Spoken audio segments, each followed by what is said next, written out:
Shepherd Market. Nearly everyone calls it Shepherd's Market. It's not, it's Shepherd Market if you want to impress people with your London sophistication.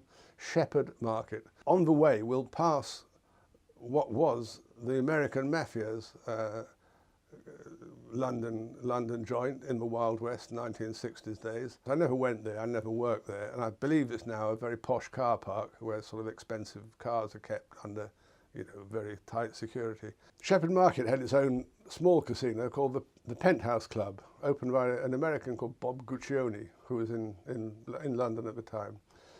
Only small stakes, but it made quite a lot of money. He also started his Penthouse Club, which contained the casino. It was a kind of casino, girly club. It was basically a scaled-down version of the Playboy.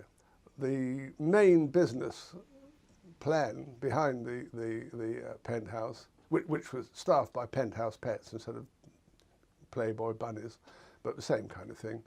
The main business plan was to always stay 2 or 3 curly hairs ahead of the Playboy, but never get quite as rude as Larry Flint's Hustler magazine, which came later.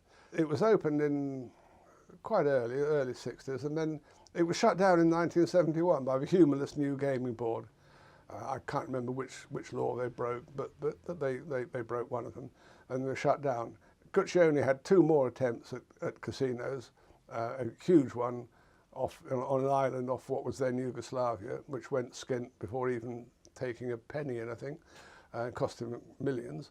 And then he tried, a bit later on, he tried to open one in Atlantic City, which, funnily enough, was the site of a casino which Donald Trump opened, and also had to shut down and lost an awful lot of money on. So it's kind of an unlucky site. Real sex was available in the little alleys. It's very picturesque, lovely little side roads by girls in flats with lit-up doorbells at street levels, advertising quite dishonestly the presence of a French model or a Swedish masseuse, but most of them were, you know, ordinary English girls from the suburbs.